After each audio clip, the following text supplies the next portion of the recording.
Hi, everybody. Today is another day of Hello 2025. It is the time where we review possible stories that we have in 2024 and we let them go. So in 2025, we have a new opportunity, a new possibility to have a new reality. Today is an amazing day because we have with us Alexis, and Alexis is somebody that I know from a leadership program that I did a couple of years ago, but also she helped me through a health situation that I had last year. And I'm super excited that she's here with me. Hi, Alexis. Hi, Carla. So good to be here with you. Thank you for having me. So I will tell the audience a little bit about you, so they know who you are, and then we'll go to the questions. Is that okay? Sounds great. Yeah. Awesome.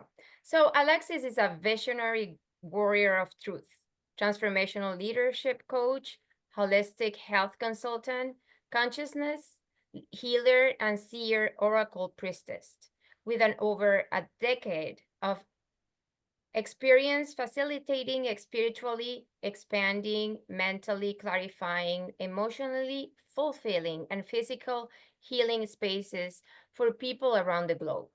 She is deeply surrendered to the divine, a polyglot, polymath, and stands firmly for the innate multidimensional of our humanity and divinity. Alexis believes peace on earth is possible and holds a vision for a world where all humans know how to be healthy, whole, and fulfilled, living fully in harmony with ourselves, each other's, and our natural environment. She is dedicated to serving others through holistic health, healing, growth, and education services. Hi, Alexis. That was a powerful intro, a powerful bio. It's a lot packed in there, huh? Well, but I really think it speaks about who you are and what you do. I love it. Thank you. Thank you. So let's go and start with the questions. Are you ready? I'm ready. Okay. So the first question is, what do you do, Alexis? There's a lot packed into my intro and bio there. One of the things that I'm most passionate about, and one of my big specialties, because there's several different branches of things that I help people with, but Mm-hmm. the thing that I'm really focused on right now is helping people break up with the pharmaceutical establishment, getting Mm-hmm. off of just basically breaking up with the Western medical model and becoming our own holistic self healer. So that involves a lot, and it's a process of basically teaching people how to fish. I have no interest in, right, in being someone else's healer. Like I don't I guess subscribe to this belief system that we really, should be continuously kind of forever dependent on somebody else for our healing, like whether it's a practitioner or a energy healer or whatever. There's all these Mm-hmm. people out there that it's like, oh, we can go to, but I'm more of a stand for insourcing your own healing and understanding like your healing comes from that transformation within. It's spiritual, it's mental, it's emotional, and it's physical. So that's what I mean when I say holistic. So my big focus right now is um, being basically a facilitator of the breakup or divorce process from dependency on essentially externalizing our health and healing, which I think is very heavily pushed, especially in the allopathic or Western medical model and that Mm-hmm. system. So it's not something that happens overnight, but it's a process that's really quite beautiful to be able to, again, resource within yourself, find your own healing. And of course there are resources and things, there's physical resources, there's other people, all of that that comprises what is health and how we be healthy. But in a sort of, summarized essence, it's really about becoming your own greatest self healer and understanding how you do that and what resources to get tapped into spiritually, mentally, emotionally, physically. to be able to create health, healing, homeostasis, and Mhm. harmony for your body. But your body also comprises, you know, your mind, your spirit, your heart. It's a holistic sense of your health, so that then you're being healthy. Health isn't some Mm. objective or some goal or something. It's like who and how you're being. And when you're being that, then that transfers to everything. Your relationships transform, your finances, your way of making money in the world, like literally Mhm. everything you want to do shifts when you're committed to your own health and understanding you're in charge of it. You're the authority of it. It doesn't come from a doctor or a specialist or some other person. Like that's not going to make you healthy, or a supplement or a medication or whatever the thing may be. It's you. So this is what I do. This is the thing I'm most passionate and coaching and consulting about. This is the part of my work that is being a holistic health consultant. Beautiful, beautiful. Thank you. Thank you for sharing all that. You know, one question that I have, because you spoke about, and I truly I've seen this, you know, at the end of the day, it is it is like a band-aid, right? Like we're just covering the source, I will say, of what is really happening, because Yeah, we're most of the time we're working on the symptom. We're working is what is showing up, but the healing that you're talking about is that healing that is underneath everything that we're seeing, that is truly creating this um 100%. I'll say symptom, you know, that is showing up in my body a certain way. Right, right, right. So many things can be symptoms. A cold can be a symptom. Mm-hmm. You know, a broken arm could be a symptom. Like Mm-hmm. any sort of dis-ease, maladaptation, you know, and this is something that it takes, I think, a while. It's a process to open our consciousness, expand our minds, and even just open to the possibility of what I'm speaking about, Mm-hmm. especially at the beginning of one's journey, because we're really heavily conditioned and programmed that things happen to us, and there's these external forces and influences. And but when we shift our mindset, we understand we are literally creating with the divine, however we call that, God or the universe or whatever people call that. When you understand you're interacting with reality, and your body is a messenger of information, it's completely different how you recognize there's wisdom in Mm-hmm. whatever it is, whether it's, you know, a rash or like a let's say an ulcer or anything, like literally anything. There's information that's Mm. coded in your cells and your DNA. When you learn to tap into that, when you learn to become, I like to say, a translator or an interpreter or a decoder. And this is something I've done linguistically as well, you know, in Mm-hmm. Spanish and English for many years. So when you learn how to do that with your own body, your own self, and your own consciousness, it's incredible what opens up, what Mm. how you connect to yourself, and you go, wow, this isn't random. This is actually me speaking to me, you know, me trying to get a message to myself. Maybe there was something I was ignoring or avoiding. It's a big one for a lot of us.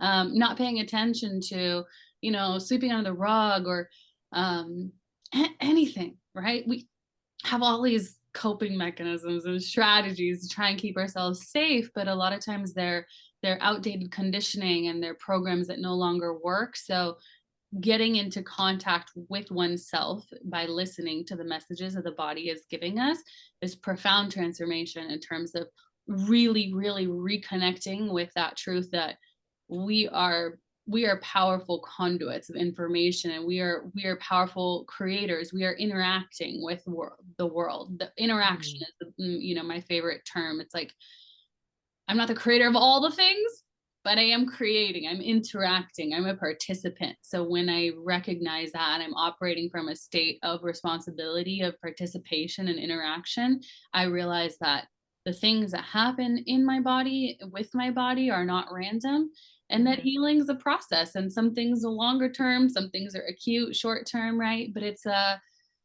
responsibility is really the key. And Mm. this is why it's a process, because it takes some time to re responsibilize. Let's make that a Mm-hmm. word. Let's just make that up, but I guess become responsible once again for oneself when one has been taught for so long to not be responsible. Do you know what I'm saying? To externalize your responsibility. Somebody else is responsible for my health. Someone else is the authority to, oh, wait, it's me. And those people can be, on my team and on my health, in my health ecosystem. But it's quite empowering, and it can be, it can be frustrating, it can be challenging. So, it's really beautiful to have other people in support of us on our healing journeys. Beautiful. Thank you. So I'm going to move on to question number 2. What made you interested in what you currently do? And tell me about how you got there. Yeah, this is a fun one. Oh man. I mean, I I love this subject and I'm so passionate about it because we got to go back to 2013. Mm-hmm. I was the end of college. I was absolutely burning the candle at all the ends, on all the directions. I was like a typical just A+ student, like, high achiever. My agenda, because I still use like a a physical agenda in those days, was packed sun up to way after sundown. Is not sleeping enough. I had a beyond taking a full course load of college courses, internship, volunteering, work on the weekends, attempted to have a social life, which basically consisted of drinking alcohol, on the week, like copious amounts of alcohol, because it's college. And what are healthy habits in college? I don't know. So we didn't have those. There was no consciousness of that. So I think my lifestyle was very out of alignment, or very out of harmony with my body, and my body was not capable of sustaining it. But I had no information, I had no knowledge of this. That's just what I did. That's just what everybody did. I was just kind of on that track, like you're on a railroad track or a roller coaster, whatever. You're just going. Mm-hmm, mm-hmm. I didn't even stop to think about it. I had nobody taught me anything about these kind of things. My whole health was totally externalized. I was on birth control for 7 years. I everything was just doctors and pills. And that final year of college was a huge wake up call for me. I was in and out of the ER 7 times. I had a ruptured ovarian cyst. I had to get my appendix out. I had strep throat like 13 times in a year. I mean, my body was like, we are struggling, and I didn't know how to decode those symbols at the time. I didn't know that was information. I had none of this awareness whatsoever. So every time I just go and get, antibiotics, or go and get, like, I had to get surgery, and go and just continually, my body was manifesting symptoms, and I was experiencing these things. And never was I ever given any sort of, let's go to the root cause. It was always just mask it, throw this thing on it. Here's how we're going to address it. So, either throwing band-aids at it, or like Vicks Vapor Rub, or just, like some sort of put this topical solution and it'll be fine. But it's almost kind of like putting band-aids on a dam. Mm-hmm, mm-hmm. And there's a stream and it's going a certain way, and you're like, just put a band-aid on it, another band-aid, another band-aid. And at some point, for me, it was actually when my appendix got inflamed. It didn't rupture, but it was like after a weekend of binge college drinking. And they did not associate it, but I did. I was like, there's no way these two things are not tied. This weekend of copious drinking with my friends, and then my appendix, like literally right after, I was like, this has to be tied. There's no way this isn't tied. So not finding the answers in the medical establishment for me was a big wake up call, because I was not willing to accept the possibility that there was no solution. They were telling me, there's no fix for these things. And my bladder is having like incontinence issues. There's so many things that were manifesting all at once. And they were like, just wait it out, just take these pills, just this, just that. And to me, it got to a point where I was going, this isn't acceptable. I can't accept that there's not something deeper. There's not real healing. There's not actual solutions. So that for me was the catalyst, I believe, that really called me. And at the time it was not fully conscious. I wasn't fully aware, but I left the United States in 2014, just Mm-hmm. following an intuitive call to go to um, Central America. At the time was Costa Rica, because my father lives there, and to go spend some time with him. And then I just kept following the calling. Mm. And I went and I studied and I traveled and I learned and I worked. I did all these things abroad in a variety of Latin American countries. Spent 9 months in Panama and 6 months in Colombia. And I just kept going and going and going. And what happened was this, honestly, it was a very intuitive calling that I was following, that kept leading into greater depths of healing. Mm. So what happened was I was listening to my intuition, like, go here, talk to these people, or listen to this. And it took me deeper and deeper into exploring these realms of alternative medicines, to really ancestral medicines, of that, thankfully indigenous elders have preserved a lot of that wisdom.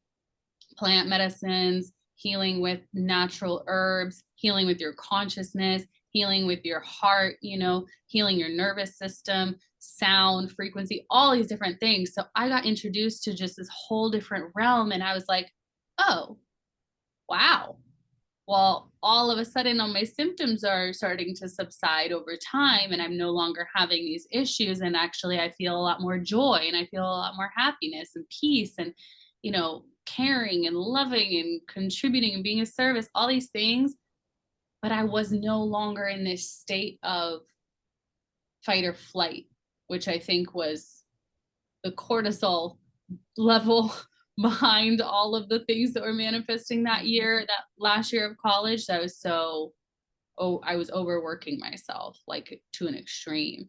So for me, when that all shifted and I just kept getting deeper and deeper and deeper, and I went, oh, wow. Well, if these things are possible, this makes so much more sense. And these Mm. things are healthier for us long term, just as human beings, versus pharmaceutical drugs and, medical interventions, which have their place. It's not that they're bad. Mhm. It's just that when we exclusively rely on that, it actually does cause degeneration over time, versus the things that we're naturally meant to rely on, like whole foods and sunlight and, the earth and ground, all these.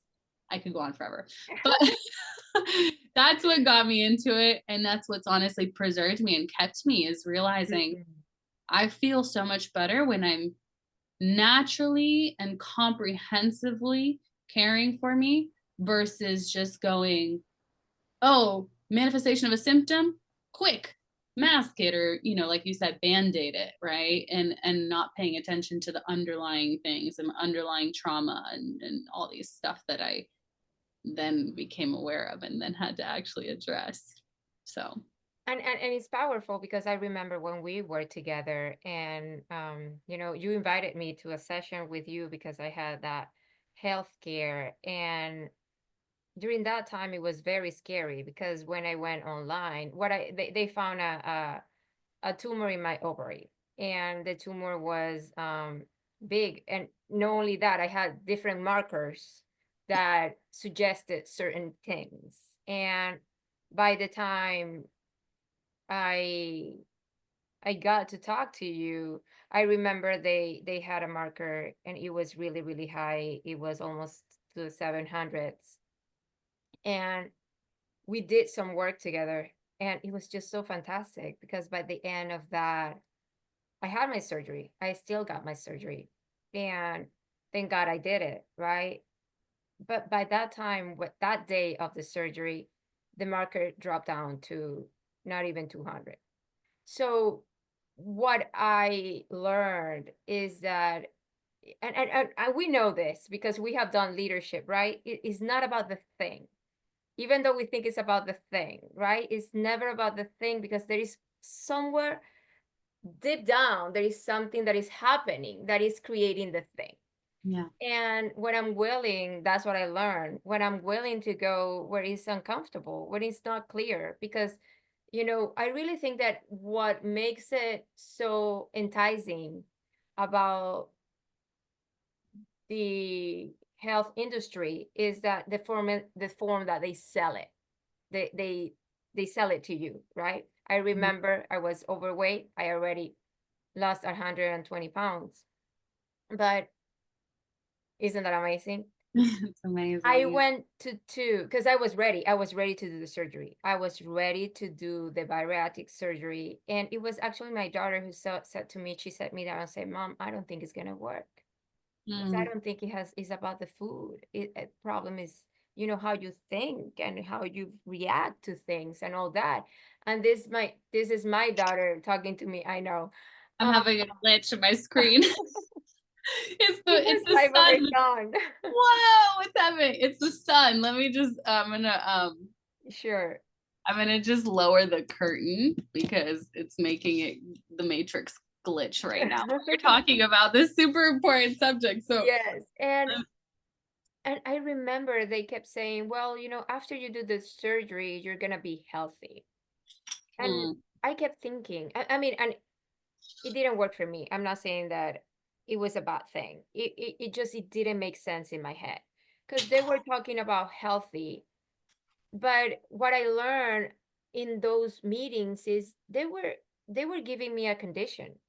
I will have to rely on medication my whole life, because pretty much my body wouldn't be able to absorb nutrients anymore. And if I go to any doctor with this condition, they will go like, oh, this is horrible. We have to treat you. This condition is a very threatening condition because you cannot absorb nutrients. But then the answer to my obesity was to give me this condition. I was like, that doesn't make any sense. I knew it was not my answer. right. I mean, I'm not saying that it's not somebody else's answer. It was not mine.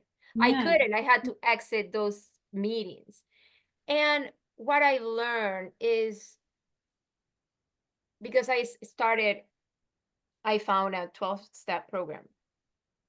And my life has changed so much because 12-step program of food addiction, because I've gone to the cause.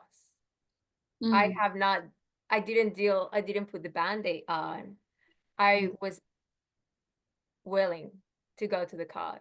And because I was willing to go to the cause, my whole life has changed. It's not only the physical. I always say, Carla, but you are such a image of transformation. It's like, you have no idea. Because what you can see has nothing to do with it. It's here. The weight, like the craze, like it was here.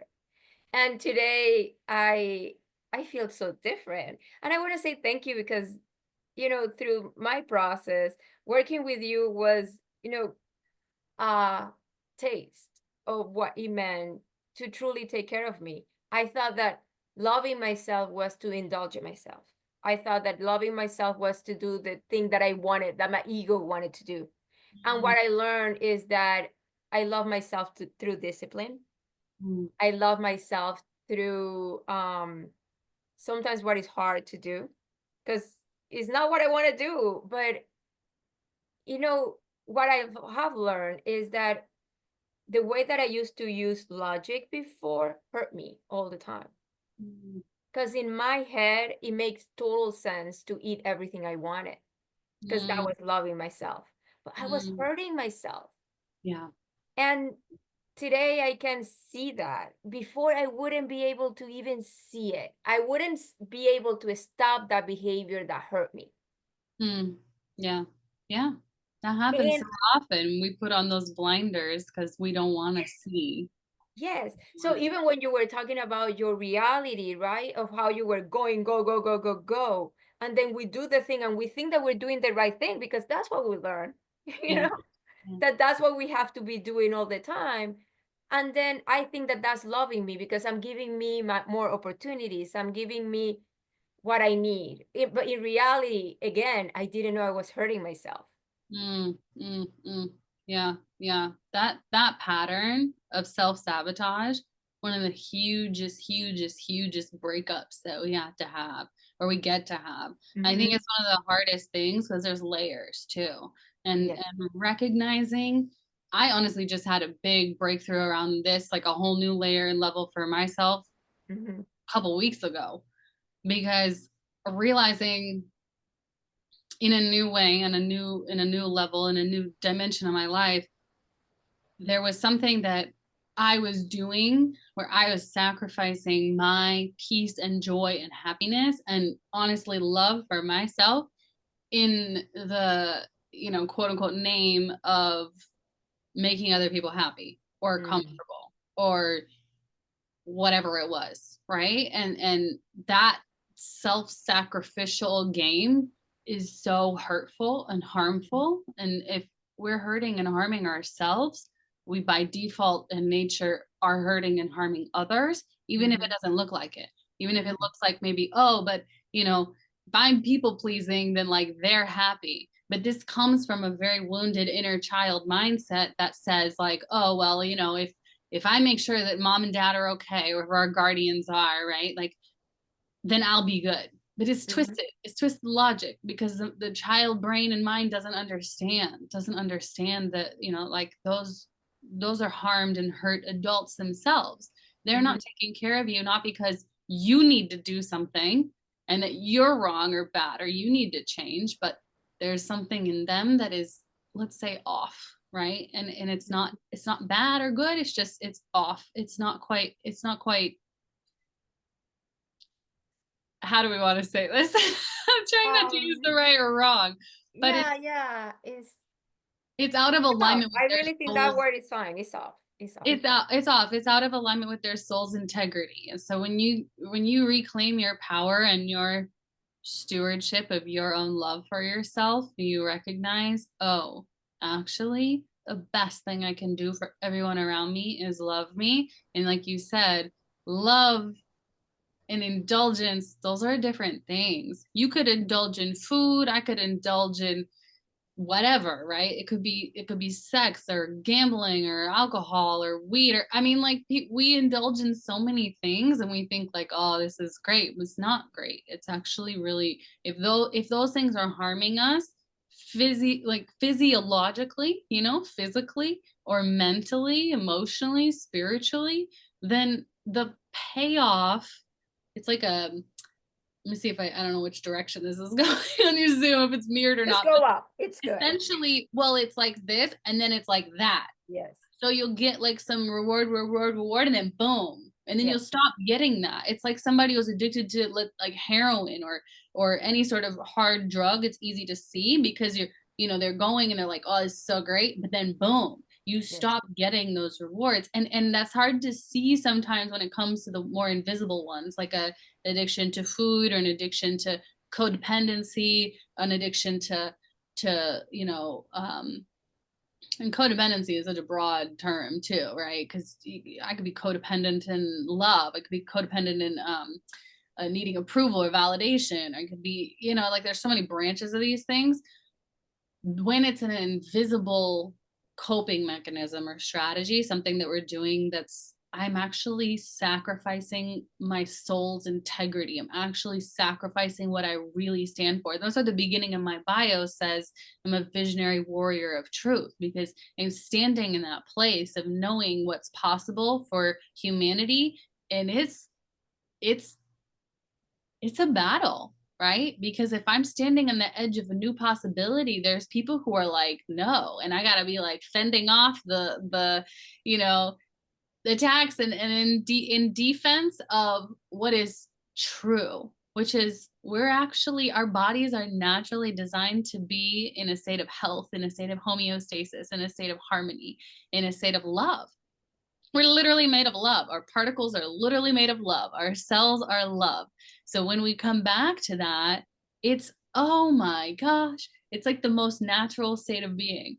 It's Mm. actually not even something we have to like work super hard at for, but standing in that, being a person that stands on the edge of that possibility it does require, that you have tools, you have armor, you have different things that set you up for success and understanding like this isn't always easy, but if I'm choosing what's hard instead of just, like, oh, life is so hard or complaining or being a victim of certain things, if I'm choosing my hard is discipline. My Yes. hard is exercising every single freaking day in some way, whether that's, I mean, I love like at home workouts and doing, strength training and hit and things like this and and also cycle syncing. So do different things, different times in my cycle. But like doing those things, working out with like a kettlebell is like not easy. My muscles are like, ow. Yeah, the next day I'm like, I'm sore. But when I choose what's hard and I choose things and doing work on your soul, like doing emotional excavation. Earlier you said it was here, right? All that weight. It was also here though. All that weight was also the stuff you were carrying in your heart, the things you had to let go of, the trauma, the pain, the hurt, the things other people said, like all this stuff. So it lives here, but also lives here.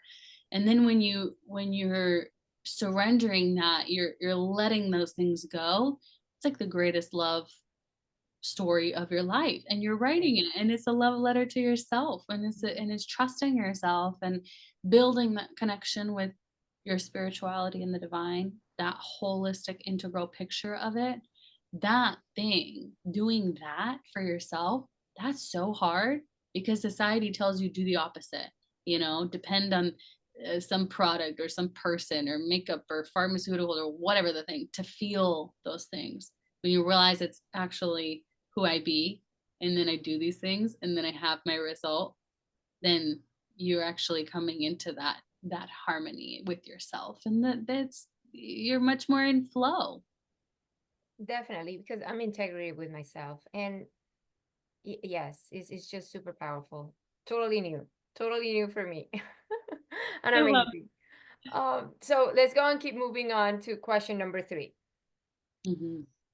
Alexis, what has been your biggest, most profound shift or transformation, and how has impact your life? Across all things there, I think I've already spoken to it a bit in the big shift for me, what caused me to get into this work in the first place, which was, studying also myself, my issues, and needing to have that transformation into holistic health. For me, that was the biggest shift, was recognizing that my dependence on pharmaceuticals, my dependence on Western medical doctors, my dependence on a system that did not actually have my best interests at heart whatsoever. Not even, there are caring individuals in that profession, but the institution and the way that people are oriented and the way that they're trained and that whole tradition, it actually doesn't have our best interests at heart of the matter. That for me, recognizing that, it it pissed me off enough to move, to make a shift, to do something different, to seek something different, to go, I want something totally different. This doesn't work for me. I can't accept that I just have to wait it out, or I just have to, like you were saying in your circumstance, be unable to absorb nutrients the rest of your life and have to depend on some sort of drug or whatever. Like that to me um is again what made, I mean, life made me who I am, right? Life makes us who we are. But being a stand for something, being a stand for a different kind of possibility. So honestly, it was heartbreak. It was hurt. It was going, I can't accept this. Can I swear? I can't accept this shit how it is. I can't, this doesn't work for me. And then going, I'm gonna find something that does. And I think being incredibly determined and committed to that cause and then ultimately, like, it really comes from a place of love and compassion, and I trust myself enough that even if my trust of myself isn't conscious, like, I'm gonna seek and find that thing. So then that's been the biggest transformation for me, is recognizing, I can use my mind, I can use my body, and I can use plants and different energy tools and different resources that people have taught me and that I've learned and that I have access to because of the information that I've gained, because of the education that I've had access to. And when I say education, I don't necessarily mean like institutional. I mean like in the world, and studying with elders, that type of education. And people have given me information and resources to heal myself and genuinely have access to healing, and in the spiritual dimension as well. Like, I was not brought up with religion, I was not brought up with any sort of spiritual context, so I felt very like alone as a child. And I didn't understand like what is going on, like who's out there, what is happening, and finding God as an adult, finding, which for me started as the universe. I didn't go to church or anything. It was like all the universe and very new age and all these things. Finding, though, whatever, honestly, to me at this point, it's the same kind of thing. And that's a whole nother subject. But finding the divine, connecting with the divine in my heart, trusting that love to guide me, to be with me at all times, that is, I think, the most relaxing thing that we can do for the entire nervous system, which connects to the endocrine system, the immune system, every other system that we have in our bodies. So for me, the spiritual component of that process, of what I found in leaving the United States and going and studying with elders, was also the process of reconnecting with my spirituality, which has been massively healing for my physical health as well. So they're intertwined and interconnected, and I can't separate them. And I think that's why my whole entire work that I do and the structure of my being is holistic, because it can't be separated. Yeah, beautiful. Awesome. So, question number 4. What is your golden nugget that you use every day and helps you to shift or transform on a daily basis? Picking one would be challenging. I mean, there's several, because I think of this as a four-pronged approach, if you will. I've mentioned this multiple times: the spiritual, the mental, the emotional, and the physical. So there's something for each of those. So prayer, meditation would be like the spiritual. And these are things I practice every single day. I vary up my routines in my traditions, but being healthy and holistic in my approach to life is of utmost importance to me. So then there's the emotional, like breath work, honestly, is huge. And it might sound like it's a physical thing, but doing breath work is so essential to regulating the nervous system, that when you have a, let's say, emotional confrontation, or you have a situation that might throw you out of balance, being able to just tune back into this super simple element and instrument of your breath is hugely helpful for emotional health. So breath work, and then anything that is honestly good for my mental health. Like, there's so many different things. I don't do therapy daily, but I do go to therapy. Reading, journaling, getting my thoughts out on paper. Those are really, really helpful. Affirmations as well. I use something called reality transurfing, which is, you can look it up on YouTube. It's a little different. It's more like, instead of affirming things, which you sometimes don't believe because you're like, I'm saying something that's not real. Yet, reality transurfing is about asking questions like, oh, why do really good things always happen for me? Or why am I such an amazing creator of reality? So the questions, instead of it's about questions and asking questions that bring your mind into viewing things in a different sort of possibility. Like, Mm-hmm. oh, what else is possible for me? Instead of saying like, I'm the leader of possibility and everything's possible for me, which you might not fully believe. So that, and then I would say, honestly, if I had to, amongst all of these things, the number one top thing is movement. It's Mm. exercise. 100%. I've been an athlete my entire life. Like, to me, if you're like, okay, you want one golden nugget, I would say it is exercise and movement, whether it's dance or it's Pilates or it's yoga or it's weights and strength training or it's body weight. I love animal style movement. Mm. Like, there's these videos you could put on and it's like 15 minutes of, I literally crawl around the living room like, like an ape, and then like a cat and then a bear, and I do all these different, I love that stuff. So anything that gets my whole body moving